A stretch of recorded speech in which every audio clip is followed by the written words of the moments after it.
क्या आप भी उन लोगों में से हैं जिन्होंने बचपन में ये कहानियाँ सुन रखी हैं कि उनका स्कूल, उनका रहने वाली जगह, उनका घर किसी कब्रिस्तान के ऊपर बना हुआ है? क्योंकि हम सब ने ऐसी कहानियाँ तो ज़रूर सुन रखी हैं। अब इन कहानियों में कितनी सदाकत है इसका तो नहीं मालूम, लेकिन ये कहानियाँ उस वक्त डराने के लिए बहुत ज़्यादा ठीक थी। तो आज की स्टोरी भी शुरू तो कुछ ऐसे ही होती है। सुनाने वाली ये सुनाती है कि उसका घर अभी, यानी कि उसका अपार्टमेंट जहाँ वो अपने वालिदैन और बहन भाइयों के साथ रहती थी, वो भी एक कब्रिस्तान के ऊपर बना हुआ था। तो नाज़रीन अस्सलाम वालेकुम, मैं हूं रानिया जावेद और खौफनाक किस्से की नई एपिसोड में आप सबको मैं वेलकम करती हूँ। कभी आपने सोचा है कि आप रात को सो जाते हैं तो आपके साथ सिर्फ कमरे में आप नहीं होते हैं, हम सबके साथ कोई ना कोई शायद ऐसी चीज़ मौजूद होती है जो हमें रात को सोते हुए देखती है, या हमारे पाँव की तरफ या हमारे सर के दाएं बाएं जाने पाकर बैठ जाती है। नहीं सोचा तो आज की वीडियो आपको सोचने पे ज़रूर मजबूर कर देगी। ये स्टोरी है कराची के गुलशन इकबाल के इलाके में रहने वाली एक लड़की की, जिसका कहना है कि वो अपार्टमेंट में अपने घर वालों के साथ रहा करती थी। क्योंकि उनकी फैमिली काफ़ी ज़्यादा बड़ी थी, जॉइंट फैमिली टाइप थी, क्योंकि बहुत सारे बहन भाई थे, मेरे वालिदैन थे। लड़की का कहना है कि उनकी फैमिली बहुत ज़्यादा बड़ी थी, जहाँ पे उनके बहन भाई और वालिदैन के साथ वो रहती थी। उन्होंने कहा कि आहिस्ता आहिस्ता मेरी बहनों की शादियाँ हो गई और मेरे भाई भी बैरूने मुल्क काम के सिलसिले में चले गए। उसके बाद सिर्फ मैं और मेरे वालिदैन ही घर में रह गए, क्योंकि घर बड़ा था, 3 कमरे थे, एक ड्राइंग डाइनिंग था, तो इसलिए हमने एक कमरे को स्टोर रूम बना दिया। क्योंकि मैं अपार्टमेंट में रहती थी और हमारा अपार्टमेंट फर्स्ट फ्लोर पे था, और उसके ऊपर भी एक अपार्टमेंट था जहाँ कोई नहीं रहता था, लेकिन अक्सर हमें वहाँ से फर्नीचर घसीटने की आवाज़ आती थी। लेकिन हम उसको इग्नोर कर देते थे, क्योंकि नज़रअंदाज करने के अलावा हमारे पास और कोई चारा भी नहीं था। मजीद उसका ये कहना है कि मैंने जिस कमरे को अपना कमरा बनाया, एक्चुअली में वो एक स्टोर रूम था।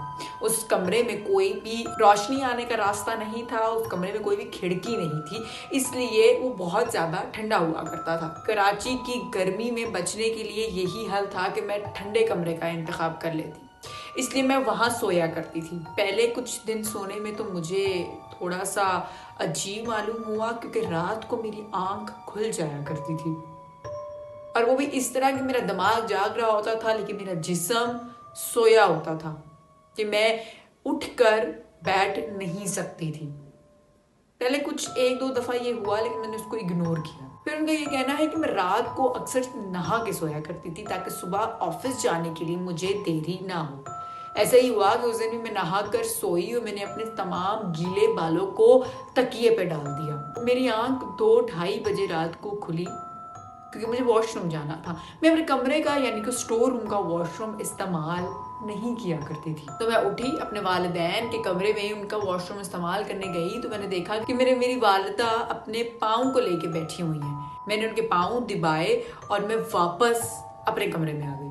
अब रात का 2:30 का टाइम था, तो ऑब्वियस बात है कि मेरी नींद आधी खुल चुकी थी, आधी सोई हुई थी, और इसी हालत में मैं लेट गई। जब मेरी आंख खुली तो मैंने देखा कि कोई हाथ मेरे बालों पे फिर रहा है। पहले तो मुझे यही लगा कि मैं नींद में हूँ और शायद ये ख्वाब है। मैंने उसको उसी आधी नींद में कहा कि मेरे बालों को नहीं छेड़ो, लेकिन वो कोई भी चीज़ थी, वो जो भी चीज़ थी, इंसान था, मुझे मालूम नहीं, वो मेरी बालों पर हाथ फेरी जा रहा था। मैंने उसको 1 दफ़ा मना किया, 2 दफ़ा मना किया, लेकिन उसकी वो हरकत रुकी नहीं, तो मैंने उसका हाथ पकड़ लिया। हाथ पकड़ा तो मुझे पता चला ऐसे जैसे किसी मजदूर का हाथ पकड़ लिया। वो इतना सख्त और ठंडा था, क्योंकि कमरे में बहुत अंधेरा था और अपार्टमेंट के बाहर वाले कॉरिडोर से सिर्फ हल्की सी रोशनी आ रही थी। वो रोशनी भी बहुत कम थी कि किसी को देख सकता। सिर्फ यही देखा कि मोटी सी औरत मेरे पास बैठी हुई मेरे बालों को सहरा रही है। बस मैंने इतना ही देखा। लड़की का कहना है कि मैं उठ गई और मुझे समझ आ गया कि ये कोई इंसान नहीं था। खैर, इस वाक़ये से मैं ज़्यादा तो नहीं घबराई, क्योंकि ऐसे वाक़यात हमारे घर में अक्सर होते रहते थे। चीज़ों का गायब हो जाना, खाने का फ्रिज से गायब हो जाना। तो हम इतने सालों से इस घर में रह रहे थे कि हमें इन सब चीज़ों की आदत हो गई थी। कहानी सुनाने वाली लड़की का यही कहना है कि हम आज भी उसी घर में रहते हैं, लेकिन वो औरत तो दोबारा मुझे नज़र नहीं आई। अलबत्ता चीज़ें गायब होने का सिलसिला अब भी जारी है। तो स्टोरी का इख्तिताम मैं इस नोट पे करूँगी कि अल्लाह ताला हम सबको अपने हिफ्ज़ ईमान में रखे और सुनने और देखने वालों को एक ही पैगाम, इन चीज़ों से सिर्फ हम बच सकते हैं लेकिन इनकी वजूद को हम डिनाई नहीं कर सकते हैं। अगर आपके पास भी कोई स्टोरी है तो आप हमारे साथ ज़रूर शेयर करें, मैं उसको अपने चैनल पे ज़रूर फीचर करूँगी। तब तक के लिए मुझे दें इजाज़त, मैं मिलूँगी आपसे अगली वीडियो में। अल्लाह हाफिज़।